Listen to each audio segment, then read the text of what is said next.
Ce jour dédié pour la réussite de Abigail Bat Hana et de Dov Ben Simon dans tout ce qu'ils entreprennent, et la Refoua Shema, la guérison complète et rapide pour Michael Ben Esther et Chail Ben Abigail. Ok, mais si on continue sur les lois de Kibbutz Avraham, honorer son père et sa mère. Ça vaut la peine que chacun, au moins une fois dans sa vie, si possible après que ses parents soient décédés, après 120 ans, de faire un tikkun, de faire une réparation pour le péché de Kibbutz Avraham et Moraham, donc les deux mitzvot, celle d'honorer et celle d'avoir la crainte des parents, deux versets séparés dans la Torah, deux mitzvot séparés, et il n'existe pas un être humain qui n'a pas transgressé cela. Rabbi Yochanan, qui était un des grands sages d'Israël il y a près de 2000 ans, il a dit « Ashrei lo Haman » heureux celui qui n'a pas vu ses parents, heureux les orphelins. Parce que ceux qui ont des parents vivants, c'est presque évident qu'ils vont transgresser. Et moi, je vous dis transgresser tous les jours, pas une fois dans la vie. Donc, ça vaut la peine de faire un tikkun, une réparation. Le tikkun, il consiste à jeûner 26 jours de suite. C'est pour qui c'est difficile de jeûner ainsi, surtout si c'est la Torah. Alors, on jeûne un jour, si possible comme un kippour, sinon que depuis l'aube jusqu'à la sortie des étoiles. Et on donne en tzedaka, pauvre ou en institution de Torah, l'argent qui leur est nécessaire pour manger pendant 26 jours. Tu regardes, tu as besoin de 10 euros par exemple pour manger tous les jours, 5 euros, on va dire, je ne sais pas combien aujourd'hui, 10 euros, ça fait 260 euros. Tu payes tu jeûnes, le même jour du jeûne, tu donnes en tzedaka 260 euros. Ça vaut la peine de faire ça au moins une fois dans sa vie. Celui qui a frappé ses parents quand il était bébé, ça arrive, d'accord? Ça vaut la peine aussi de faire un petit tikkun, pas les 26 jeûnes, mais faire un petit tikkun, donner un peu d'argent en tzedaka, ou bien faire une réparation comme ça, parce que bien que quelqu'un, quand il est petit, il est patour, il est dispensé de caparade, d'expiation, néanmoins dans le ciel, il est chayav. On va aussi lui reprocher cela.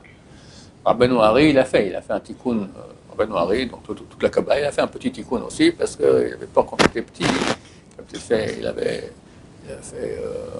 6 mois, d'accord, surtout qu'il a fait mal à sa mère, aussi, c'est bien de réparer.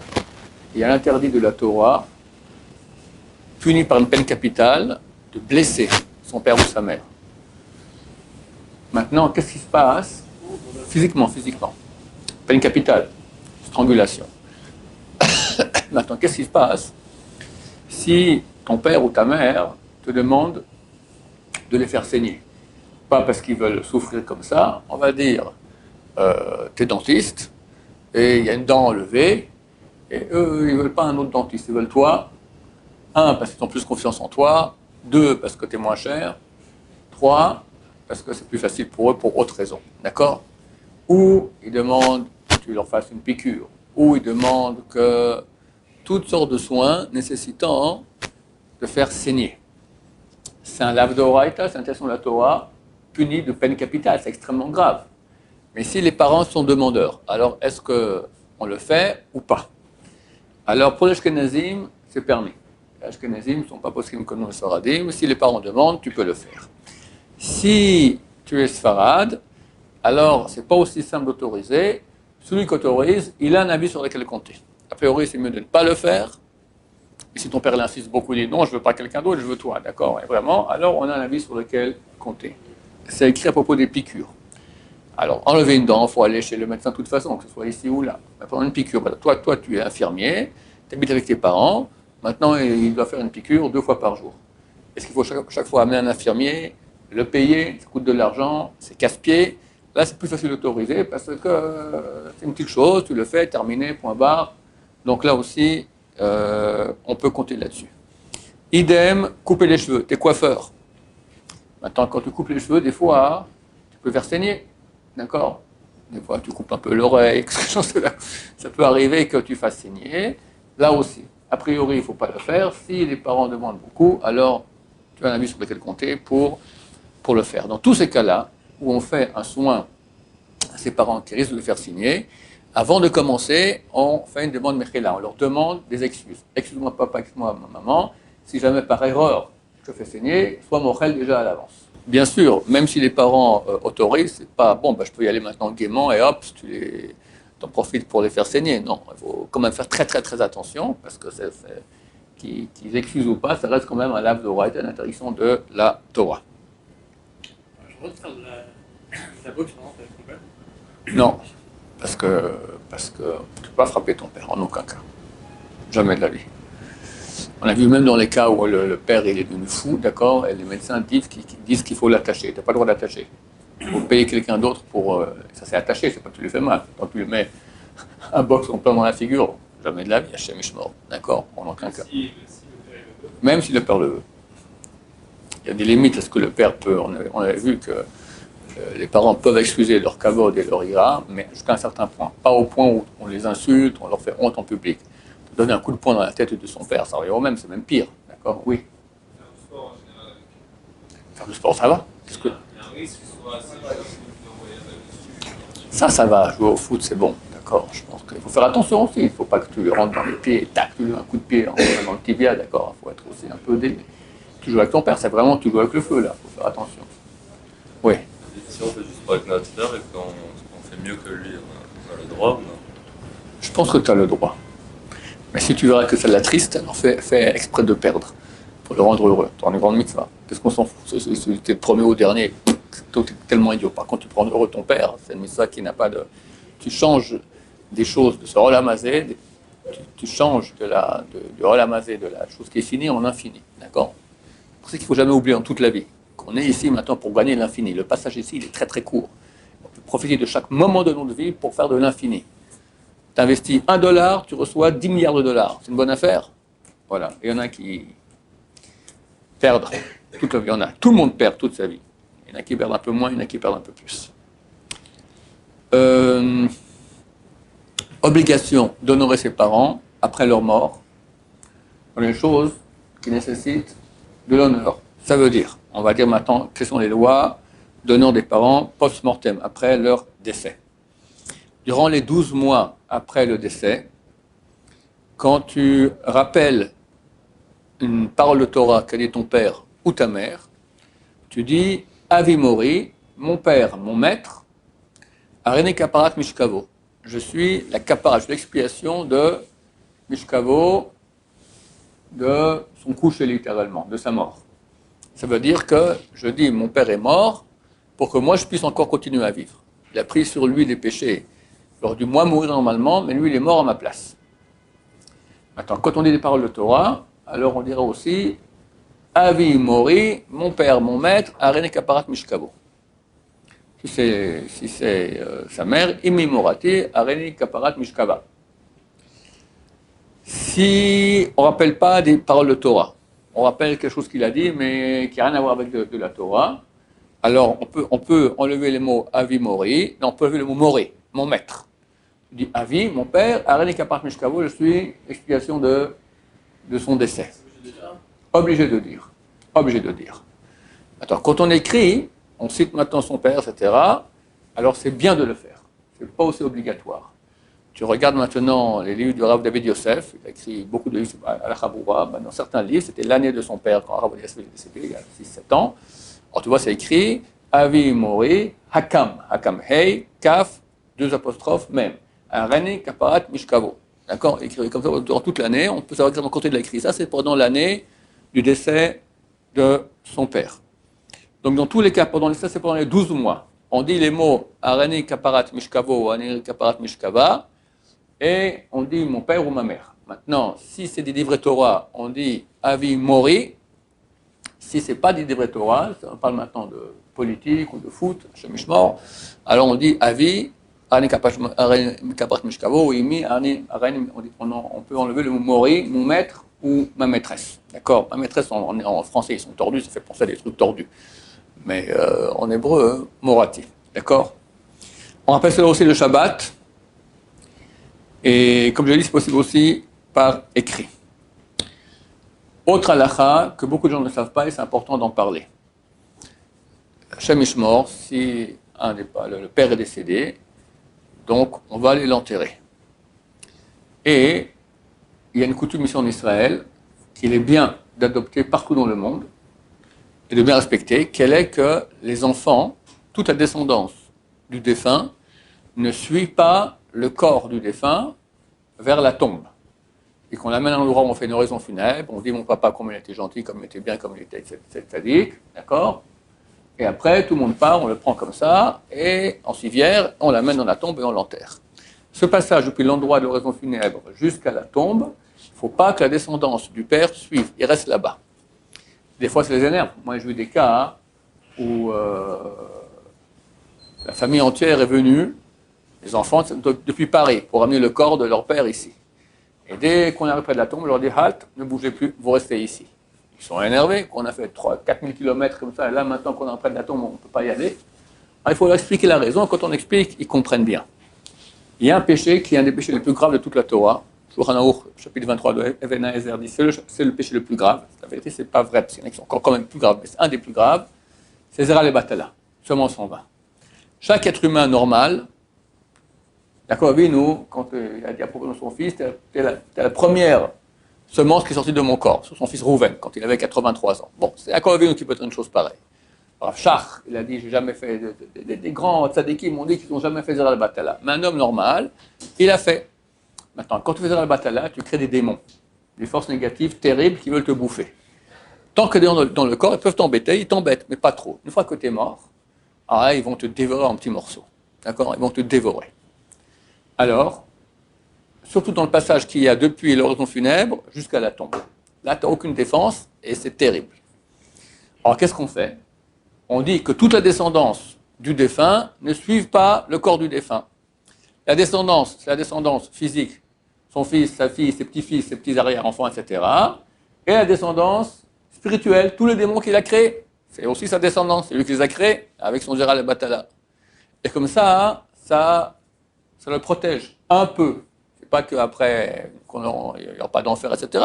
Pour tout, il y a un compte, mais ça le protège déjà un peu.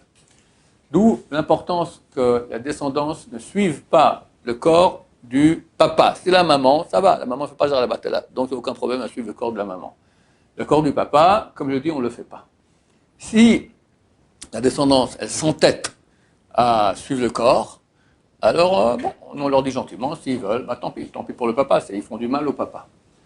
Une combine qu'on peut faire, j'ai vu que les gens faisaient cela, je ne sais pas ce que ça vaut, mais bon, c'est mieux que rien, c'est qu'ils ne vont pas suivre le corps, ils vont vite courir à la tombe elle-même avant que le corps y arrive. Et eux, ils sont là-bas, et le corps arrive. Donc, ce n'est pas qu'ils ont suivi le corps, ils étaient déjà là-bas. Peut-être que le démon aussi, quand il voit quelqu'un partir comme ça, on dit que la descendance ne suive pas le corps. Ok, lui, il n'a pas suivi, il a devancé.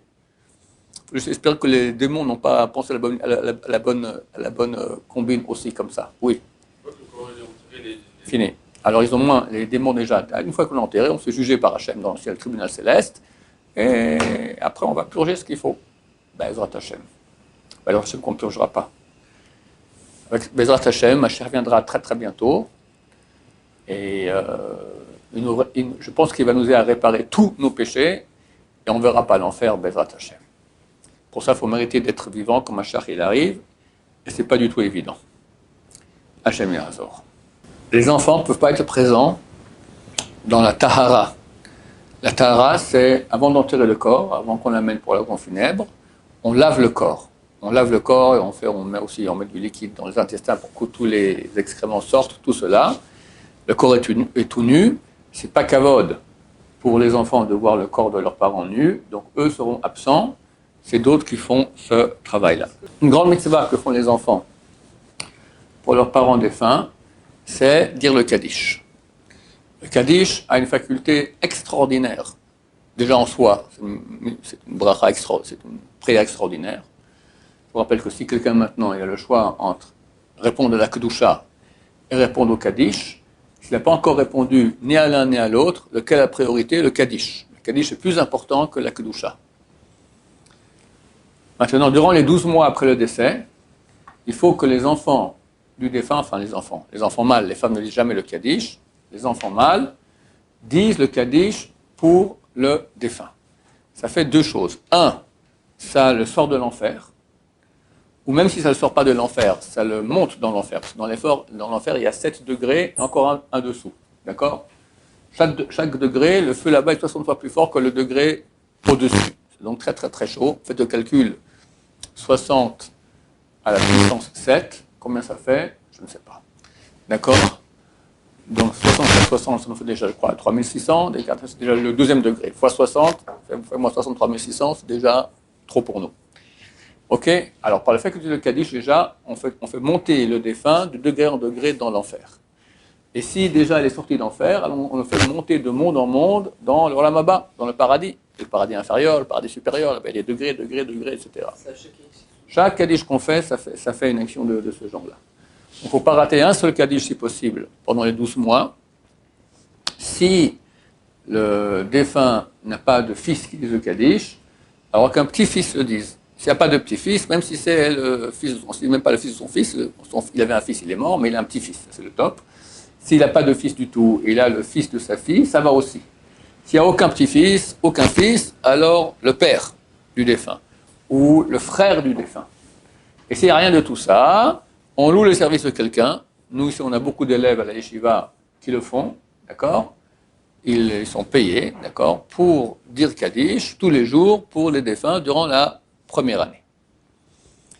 Maintenant, on dit de quel Kaddish il s'agit ? Le Kaddish Yatom, on appelle ça le Kaddish des orphelins, il y en a un seul. C'est celui qu'on dit avant Alon Shabeach, que ce soit Shachit, Mincha et Arvit, avant la fin de la prière. D'accord ? Ça, c'est le Kaddish orphelin le plus important.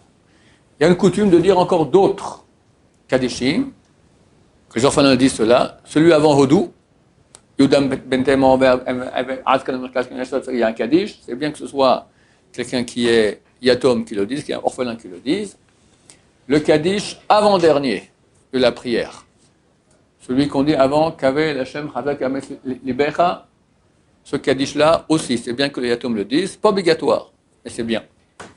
Et le Kaddish après le Limoud, après qu'on étudie. Ici, par exemple, à 1h, ils font un Kaddish après le shiur de Gemara. Après un shiur comme le nôtre, ça serait bien de dire Kaddish, d'accord ? C'est un Kaddish qui fait très très bien que le Yatom, que l'orphelin, disent pour l'élévation de l'âme de son père ou de sa mère. Le Kaddish ou Limoud, lequel on fait à l'Israël ou Yeshlama, si on a étudié du Tanakh, on a fait les Tehillim, on a fait du Chumash, d'accord, tout ça qui est la loi écrite, on dit Yeshlama. Si on a fait de la Torah Sheba Alpé, de la loi orale, alors on dit à l'Israël. À l'Israël, tu penses que c'est Israël, c'est le peuple d'Israël, donc c'est la Torah des sages d'Israël, d'accord ? Tu dis à l'Israël. Si c'est le Chumash ou le Mikra, tout ce qui est Bible écrite, Tehillim, comme je dis par exemple, alors c'est Yeshlama. Maintenant, on ne dit pas le Kaddish pendant les 12 mois sans interruption. Pourquoi ? C'est marqué que les Rechaim, les mécréants, le maximum qu'ils vont en enfer, c'est 12 mois. Après 12 mois, normalement, tu as tout réparé. La vérité, c'est pas vrai. Ça dépend quel type de mécréants. C'est les mécréants normaux, on va dire. D'accord ? Mais il y a une quinzaine de types de mécréants qui sont très, très, très, très méchants, que c'est marqué que l'enfer ne s'arrête jamais. Au bout d'un moment, le ministre de l'enfer, il dit « Ok, moi j'ai fini, je vais à la retraite ». Il ferme l'enfer, tout le monde est content, mais il y a encore un petit endroit là-bas, ou un grand endroit, parce qu'il y a beaucoup de monde qui est là-bas, d'accord, qui eux continuent à brûler pour l'éternité.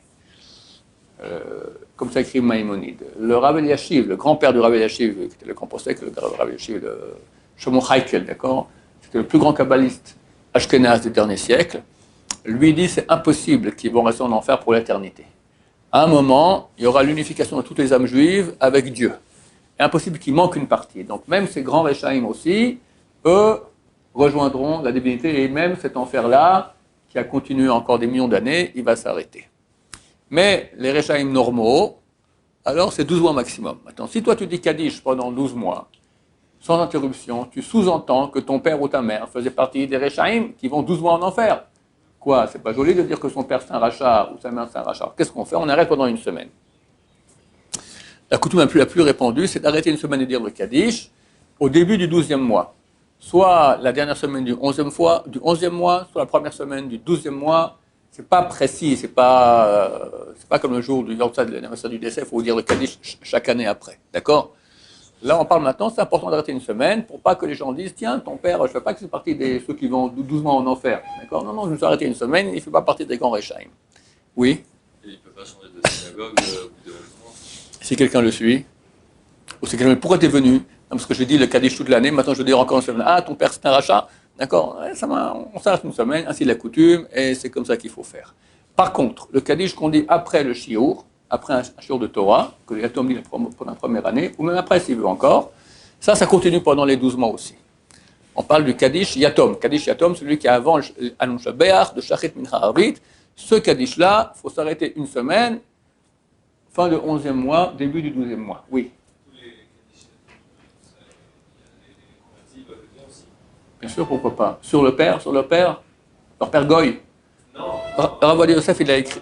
Même si on n'a pas volé, non. Je vais expliquer. Le Rav Ovadia Yosef, il écrit qu'un converti peut faire Kaddish sur son père ou pour sa mère, qui sont des Goïs. Ce n'est pas un problème. Maintenant, ce qu'on a dit auparavant, qu'on peut louer les services de quelqu'un qui va dire Kaddish pour les parents qui sont décédés, quelqu'un maintenant, je ne sais pas, il n'a pas d'enfant, ou l'enfant il a perpète les oies avec une Goya à Tahiti, d'accord, on va lui dire maintenant, dire Kaddish, je ne sais même pas de quoi on parle. Je me souviens quand Rabin a été tué, alors ses enfants ils ont dit Kaddish. Alors dans le Kaddish, c'est marqué, par exemple, Yehe Shmeh, Shmeh Rabba Shmeh, ça s'écrit avec Shin, même Yud Hei. C'est l'araméen, Yud Hei, à la fin on dit Shmeh. Mais ça ne veut pas lire l'araméen, ça veut dire l'hébreu, d'accord, c'était des ignares parfaits. Donc ils ont dit Shmiya, Yehe Shmiya Rabba et tout, qui arrivent, Mishichia, d'accord, c'était un grande honte pour eux qui ne savent même pas dire un Kaddish. Donc ça arrive que les enfants ne savent pas dire Kaddish, ne veulent pas dire Kaddish, ne vont pas à la synagogue, rien du tout. Dans ce cas-là, on va louer les services de quelqu'un. Alors il y a un problème, c'est que nous, on ne peut pas dire Kaddish, quelqu'un dont les parents sont encore vivants, on ne peut pas dire Kaddish sur l'autorisation des parents. Pourquoi ? Parce qu'on dit qu'il va faire quel Kaddish ? Kaddish Yatom, Kaddish des orphelins. Quelqu'un vient après lui dit quoi ? Je ne veux pas que ton père est décédé. Non, il est vivant. Alors c'est quoi ? C'est la mère qui est décédée ? Non, ils sont vivantes. Du genre, les gens commencent à dire sur lui que ses parents sont décédés. Et les parents, ça peut les gêner, cela. Donc si quelqu'un veut dire Kaddish pour quelqu'un, un autre, pour un type qui est décédé, il doit auparavant prendre l'autorisation de ses deux parents. S'il a un parent qui vit et l'autre qui est décédé, de toute façon, il peut dire Kaddish pour le décédé, donc ça ne change plus rien. Baruch Adonai, l'olam, amen va amen.